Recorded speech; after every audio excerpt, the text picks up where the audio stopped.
என்ன வாழ்க்கடா இது? நாளை இன்னைக்கு கல்யாணம் ஆகும், நாளை கல்யாணம் ஆகணும். ஃபுல் டயட்ல ஹெவி ஒர்க் அவுட்ல பாடி பில்டோட இருந்தா வயசுதாகுதா தவிர கல்யாணம் ஆகிற மாதிரி தெரியல. இனிமே இப்படி இருந்த வேலைக்கு ஆகாதுப்பா. செத்த கிளிக்கு எதுக்கு சிங்காரம்? இனிமேலாவது நினைச்சத ருசிச்சு சாப்பிட்டு சந்தோஷமா வாழணும்ப்பா.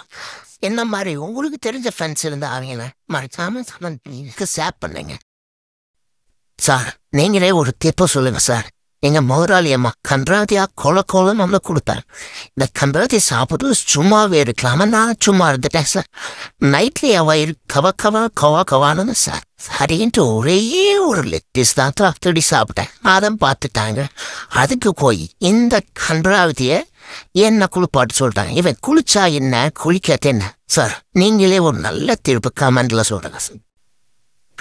என்ன சார் வாழ்க்கை இது? பேச்சுலர் ஆயிருக்கும் போது ஃப்ரைடே வந்துட்டு ஒரே ஜாலி, நைட்டு ஃபுல்லா டிஜே, அதுக்கப்புறம் ஃபுல்லா பார்ட்டி பண்ணிட்டு தூங்குனா சண்டே ஃபுல்லா தூங்கி மண்டே மார்னிங் எந்திரிப்பா சார். இப்போ என்னடா சாட்டர்டே ஆனா காலையில பொண்டாட்டி காஃபி போட்டு கொடுத்து அவுட்டிங் கூட்டிட்டு போயிட்டு சண்டே உள்ள காய்கறி நறுக்கி கொடுத்து பொண்டாட்டி கேள் பண்ணானா சார். என் வாழ்க்கை எப்படி சோகமா போகுதுங்க சார். உங்க வாழ்க்கை எப்படிங்கறத மறக்காம கமெண்ட்ல சொல்லுங்க சார். என்னோட அப்பா கஷ்டப்பட்டாலும் எனக்கு எல்லாம் வாங்கி கொடுத்து சாட்டர்டே சண்டே ஆனா பிரியா விட்டுடுவாரு. அப்படி என்ன இளவரசி மாதிரி பாத்துக்கிட்டாரு.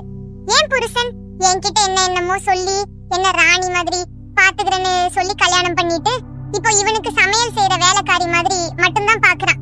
கேட்ட இதுதான் ரியல் வாழ்க்கைன்னு சொல்றேன். உங்க வாழ்க்கை எப்படி இருக்குன்னு கண்டிப்பா கமெண்ட்ல சொல்லுங்க.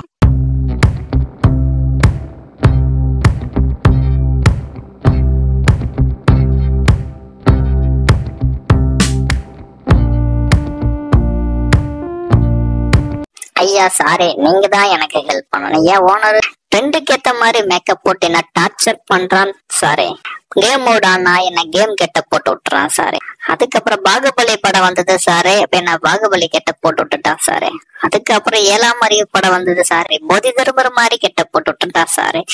அதுக்கப்புறம் இறுதி சுற்று வந்தது சாரே, அது இறுதி சுற்றுக்கு பாக்ஸிங் கிளவுட போட்டு ரோடோடா அலைய விட்டுட்டான் சாரே.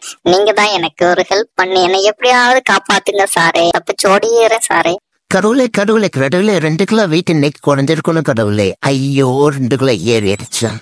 அப்பவே என் மனசாட்சி சொல்லிச்சு, இந்த ஃப்ரெஞ்சு ஃப்ரையும் பர்கரையும் சாமி வச்சு கும்பிட்டுட்டு அதுக்கப்புறமா சாப்பிட்றா. இல்லை அப்படின்னா சாமி சித்து வேலையை காட்டிடணும். காட்டிட்டியே நாளைக்கு நான் கண்டிப்பா உனக்கு நான் வச்சு சாமி கும்பிட்டுருப்பா. எனக்கு மறக்காம நாளைக்கு சரி 4 கிலோவா சேர்த்தி குறைச்சி கொடுத்துருப்பா.